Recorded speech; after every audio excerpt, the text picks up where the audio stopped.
नमस्ते बच्चों, मैं रमेश काला जीके विद काला पर आपका स्वागत करता हूं। साथियों, कक्षा 12 राजनीति विज्ञान का छठा लेसन है। अंतर्राष्ट्रीय संगठन एनसीईआरटी बेस पर आधारित है। न्यू सिलेबस के अकॉर्डिंग बिल्कुल सिंपल सा पार्ट है, बहुत ही साधारण है, लेकिन बोर्ड परीक्षा में यहाँ से बड़ा क्वेश्चन 6 नंबर वाला पूछा जाता है। ध्यान से इसे देखें, कहाँ संभावना बनेगी प्रश्न बनने की, उस पॉइंट पर भी हम चर्चा करेंगे। दोस्तों ध्यान से इसको लास्ट तक देख लें और चैनल पर आप नए तो चैनल को सब्सक्राइब करके बेल आइकन को प्रेस कर लें। पूरी राजनीति मिलेगी आपको, डिस्क्रिप्शन में लिंक है, प्ले लिस्ट में जाकर देख लें।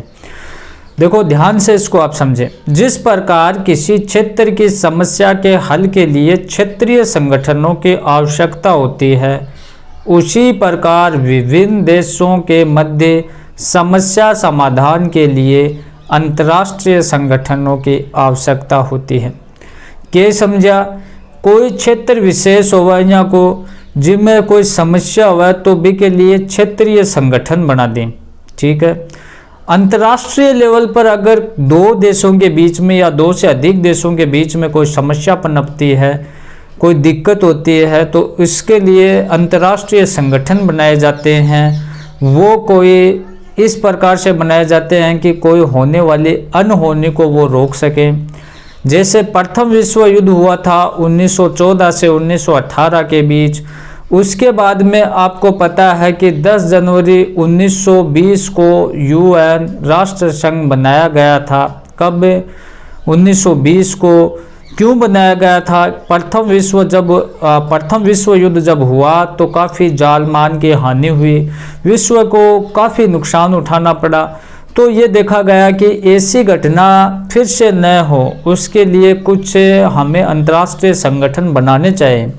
1920 में इसी सोच के साथ में एक संगठन बनाया जिसे राष्ट्र संघ कहा जाता है, लेकिन वो रोक नहीं पाया। क्या नहीं रोक पाया? 1939 से 1945 के बीच में फिर से दूसरा विश्व युद्ध हो गया, उसको वो नहीं रोक पाया।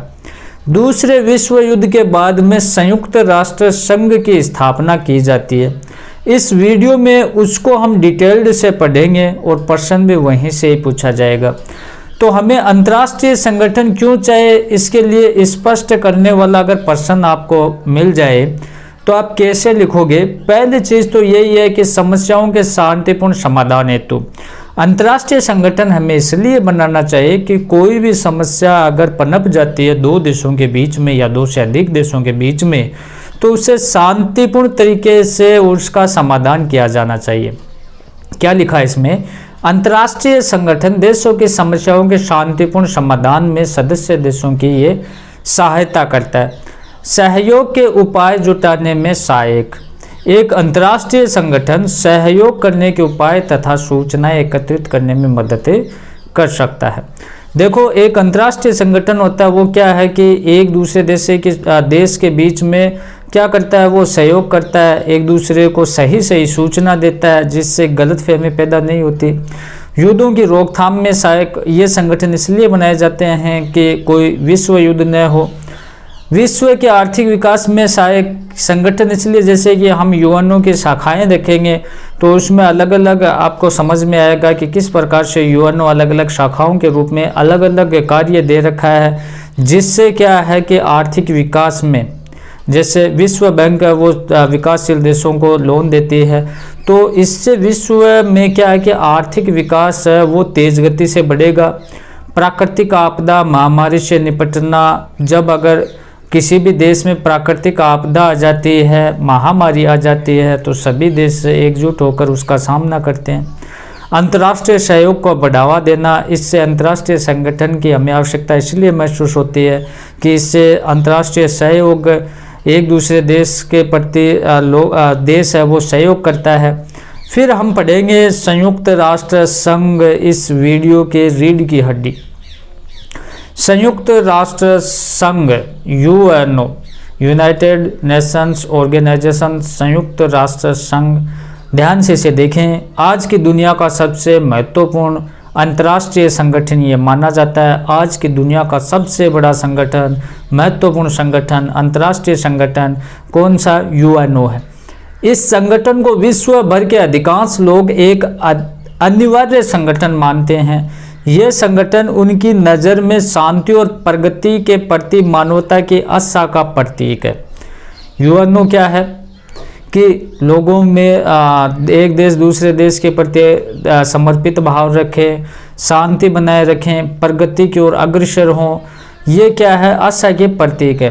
प्रथम विश्व युद्ध के बाद युद्ध रोकने के लिए बनी संस्था राष्ट्र संघ, जिसे लीग ऑफ नेशंस कहा जाता है, के असफल होने के कारण, जैसे कि मैंने बताया 1920 में जब प्रथम विश्व युद्ध 1914 से 18 के बीच में हुआ था, तो ऐसी भविष्य में घटना फिर से न हो तो उसके लिए लीग ऑफ नेशंस की स्थापना की गई, जिसे राष्ट्र संघ भी कहा जाता है।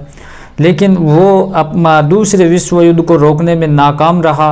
1939 से 45 तक चले द्वितीय विश्व युद्ध के बाद अंतर्राष्ट्रीय शांति और सुरक्षा स्थापित करने के लिए पुनः अंतर्राष्ट्रीय संगठन की आवश्यकता महसूस हुई। जब दूसरा विश्व युद्ध हो गया तो फिर यह कहा गया कि एक मजबूत अंतर्राष्ट्रीय संगठन होना चाहिए जिससे तीसरा विश्व युद्ध न हो। अतः 24 अक्टूबर 1945 को, 24 अक्टूबर की डेट ध्यान में रखना आपको, 24 अक्टूबर 1945 को संयुक्त राष्ट्र संघ मतलब यूएनओ की स्थापना की गई। तो छोटा प्रश्न आपके लिए, यूएनओ की स्थापना कब की गई? 24 अक्टूबर 1945 को। कब? 24 अक्टूबर 1945 को। संयुक्त राष्ट्र संघ दिवस 24 अक्टूबर स्थापना के समय यूएनओ में 51 सदस्य थे। देखो 24 अक्टूबर 1945 को, कब की बात है? 24 अक्टूबर 1945 को राष्ट्र संघ की स्थापना की गई साथियों। और संयुक्त राष्ट्र संघ दिवस कब मनाया जाता है? वो 24 अक्टूबर को मनाया जाता है। कब मनाया जाता है? 24 अक्टूबर को। भारत भी इसके संस्थापक सदस्यों में 30 अक्टूबर 1945 को शामिल हुआ था। 24 अक्टूबर 1945 को यूएनओ की स्थापना होती है। उसके 6 दिन बाद में 30 अक्टूबर 1945 को भारत भी इसमें शामिल हो जाता है। और मई 2013 तक इसके सदस्यों की संख्या 193 हो गई। 193वां देश है वो दक्षिणी सूडान है। समझ गए आप? अब देखो संयुक्त राष्ट्र संघ के उद्देश्य, किस उद्देश्य से यूएनओ को बनाया गया? आपसे पूछ लिया जाए संयुक्त राष्ट्र संघ के उद्देश्य कौन कौन से, तो आप क्या लिखोगे साथियों? तो पहली चीज़ है इसमें कि अंतर्राष्ट्रीय झगड़ों को रोकना और राष्ट्रों के प्रति सहयोग की राह दिखाना। इसकी स्थापना का उद्देश्य यह था कि अंतर्राष्ट्रीय लेवल पर झगड़े न हो, युद्ध न हो। अंतर्राष्ट्रीय युद्ध होने की स्थिति में यह संगठन शत्रुता के दायरे को सीमित करने का ये काम करता है। जब ये युद्ध की स्थिति बन जाती है तो ये क्या करता है साथियों? ये लोगों में आपस से मतभेद को दूर करता है, युद्ध रोकने का पूरा प्रयास करता है। नेक्स्ट है पूरे विश्व में सामाजिक आर्थिक विकास की संभावनाओं को बढ़ाने हेतु विभिन्न देशों को एक साथ लाना। इसकी सुरक्षा परिषद में 5 स्थायी सदस्य हैं जिसके पास वीटो पावर है। वो कौन कौन से हैं? अमेरिका, रूस, ब्रिटेन, फ्रांस, चीन। भारत नहीं है इसमें। 5 देश हैं, स्थायी देश हैं। कौन कौन से हैं? पहला अमेरिका, दूसरा रूस, तीसरा ब्रिटेन, चौथा फ्रांस, 5वां चीन। आपको 5 याद रखने हैं। कौन कौन से हैं? अमेरिका, रूस, ब्रिटेन, फ्रांस और चीन। अब संयुक्त राष्ट्र संघ के अंग कौन कौन से हैं उनको आप देखें, इनको अच्छे से भी हम पढ़ेंगे। देखो पहले थोड़ी मोटी मोटी बातें देखें। देखो संयुक्त राष्ट्र संघ के अंग है, पहला सुरक्षा परिषद, फिर महासभा, फिर न्यायशीलता परिषद जिसे ट्रस्टीशिप काउंसिल भी कहा जाता है, फिर अंतर्राष्ट्रीय न्यायालय, फिर सचिवालय, फिर आर्थिक एवं सामाजिक परिषद। ठीक है। अब देखो ये जो एक तरफ एक चार्ट बनाया मैंने, एक तरफ ये अंगों के नाम है, फिर इसमें बताया गया सदस्य संख्या कितनी है, फिर इसमें बताया गया मुख्यालय कहाँ, फिर ये बताया गया है कि ये जो अंग है इनके उद्देश्य क्या है। समझ गए? तो पहले है सुरक्षा परिषद। तो सुरक्षा परिषद में टोटल 15 सदस्य हैं। कितने? 15 सदस्य हैं। 5 स्थायी सदस्य पहले हमने जो जिक्र किया था और 10 अस्थायी सदस्य हैं। 5 + 10 = 15 सदस्य हो गए। सुरक्षा परिषद का मुख्यालय साथियों वो कहाँ है? वो न्यूयॉर्क में है। ठीक है। इसका उद्देश्य क्या है? शांति एवं सुरक्षा कायम रखना, सैन्य कार्यवाही करना। सुरक्षा परिषद का उद्देश्य क्या है? शांति बनाए रखना, सुरक्षा बनाए रखना, सैनिक कार्यवाही करना। फिर है महासभा जिसमें टोटल सदस्य हैं। इसकी सदस्य संख्या 193। कितनी? 193। इसका मुख्यालय न्यूयॉर्क में है और इसका उद्देश्य है सदस्य प्रवेश व निलंबन एवं बजट पारित करना। तो सदस्यों का प्रवेश किस प्रकार से दिलाना है, उसको हटाना किस प्रकार से, और बजट पारित करने का काम है वो महासभा का। ये महत्वपूर्ण है, बजट पारित करने का काम किसका है, महासभा का।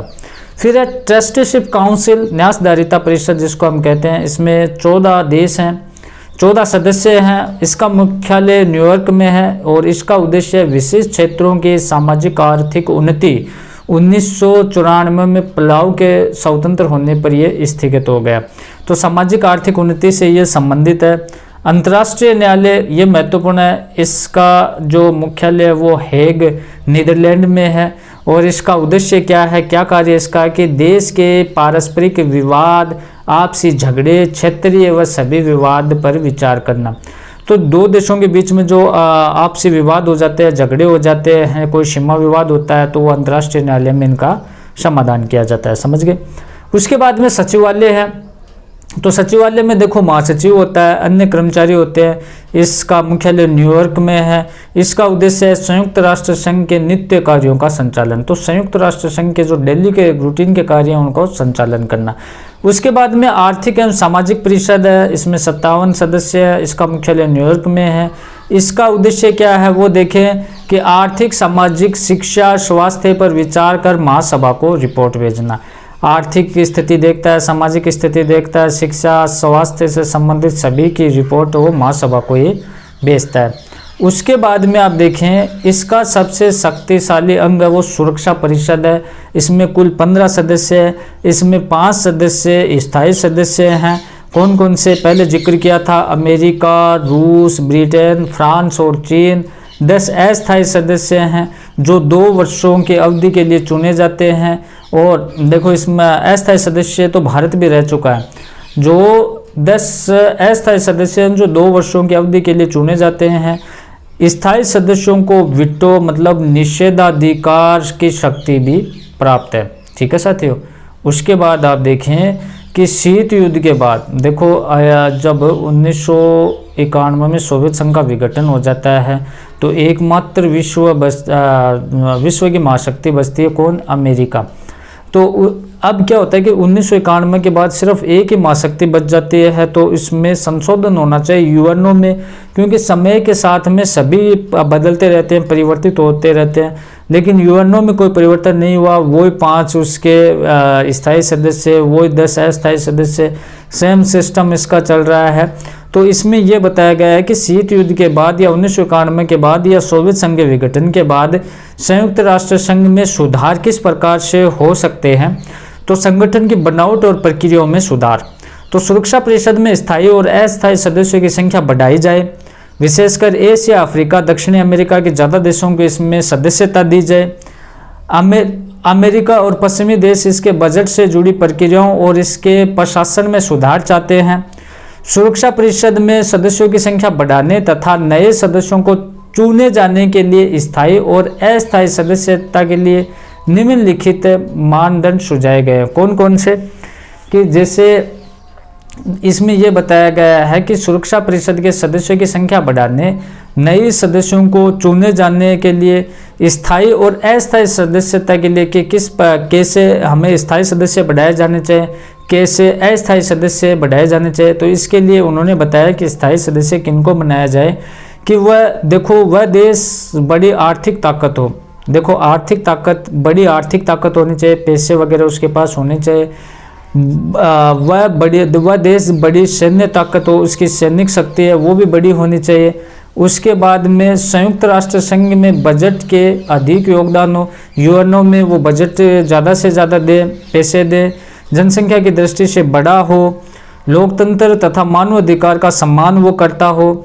तो इस प्रकार को स्थायी सदस्य में जगह देनी चाहिए। भारत संयुक्त राष्ट्र संघ के कार्यक्रमों में अपना योगदान लगातार देता रहा है, चाहे वह शांति का विषय हो, निशस्त्रीकरण का हो, दक्षिण कोरिया संकट हो, भारत अपना योगदान सभी में दे रहा है। सवेज नहर का मामला हो, इराक का कुवैत पर आक्रमण हो, आदि मुद्दों पर भारत की भूमिका रही है, ठीक है। भारत की सुरक्षा परिषद में स्थायी सदस्यता के पक्ष में तर्क है। तो भारत को भी वीटो पावर मिलना चाहिए, स्थायी सदस्यता मिलनी चाहिए। तो क्यों मिलनी चाहिए, इसके पक्ष में कौन कौन से तर्क हैं।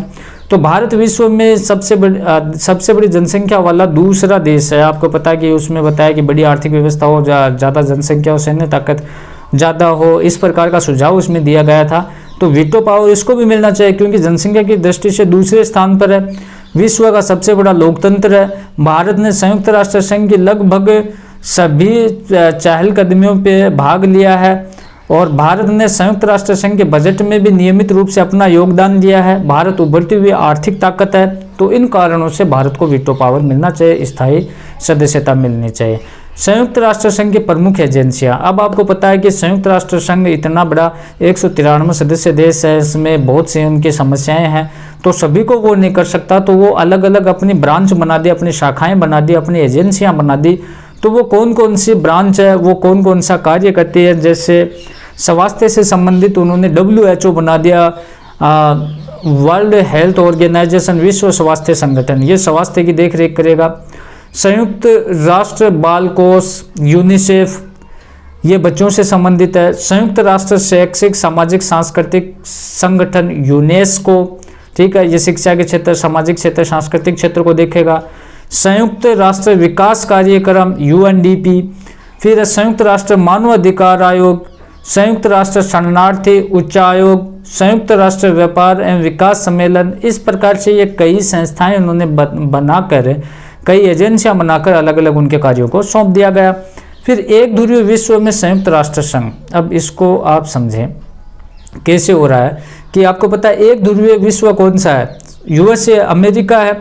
अब संयुक्त राष्ट्र संघ और अमेरिका, इसका पेच देखें आप। एक ध्रुवीय विश्व में क्या संयुक्त राष्ट्र संघ ढांचे और प्रक्रिया में सुधार के बाद अमेरिका की मनमानी को रोकने में सफल होगा?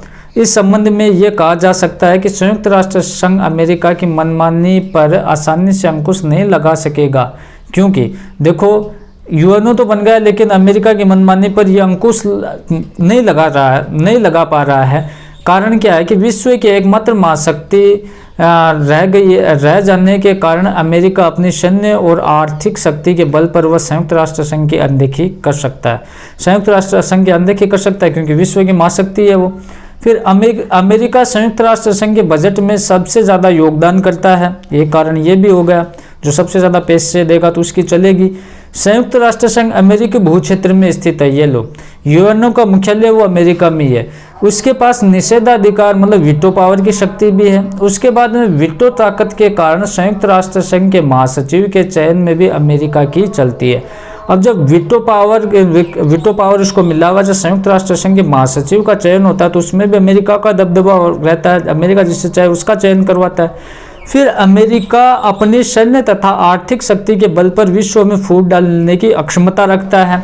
इन कारणों से UNO के भीतर अमेरिका का खासा प्रभाव है, जिसके कारण यह संगठन इसके मनमानी को नहीं रोक सकता। अब कुछ महत्वपूर्ण फैक्ट देखें, जैसे फ्रैंकलिन डी रूजवेल्ट अमेरिकी राष्ट्रपति ने सर्वप्रथम संयुक्त राष्ट्र संघ शब्द का प्रयोग किया था। तो संयुक्त राष्ट्र संघ शब्द का सर्वप्रथम प्रयोग किसने किया था? फ्रैंकलिन डी रूजवेल्ट, जो अमेरिका के राष्ट्रपति थे। इसकी स्थापना 24 अक्टूबर 1945 को होती है। प्रथम बैठक 10 फरवरी 1946 को लंदन में हुई। इसका मुख्यालय वो न्यूयॉर्क में है, किसका? UNO को। फिर संयुक्त राष्ट्र संघ का प्रतीक चिन्ह क्या है? इसमें दुनिया का नक्शा बना हुआ है। संयुक्त राष्ट्र संघ के प्रतीक चिन्ह में दुनिया का नक्शा बना हुआ, जिसके चारों तरफ जैतून की पत्तियां है, ये उसका झंडा है। संयुक्त राष्ट्र संघ में 30 अक्टूबर 1945 को भारत शामिल हुआ था। WHO को पूरा नाम वर्ल्ड हेल्थ ऑर्गेनाइजेशन, IMF का पूरा नाम इंटरनेशनल मॉनेटरी फंड है, अंतर्राष्ट्रीय मुद्रा कोष। यूनेस्को का पूरा नाम अगर आपसे पूछ लिया जाए तो क्या? United Nations Educational Scientific Culture Organization, संयुक्त राष्ट्र शैक्षिक वैज्ञानिक एवं सांस्कृतिक संगठन। तो इस प्रकार से इससे बनने वाले छोटे बड़े सारे फैक्ट हमने देख लिए। इतना भी अगर आप याद कर लेते हो तो काफ़ी है। डिस्क्रिप्शन में लिंक है प्लेलिस्ट का, एक चैनल और है जिसका नाम है काला की पाठशाला, वो भी कक्षा 12 से संबंधित है, उसको भी आप जरूर देखें। धन्यवाद।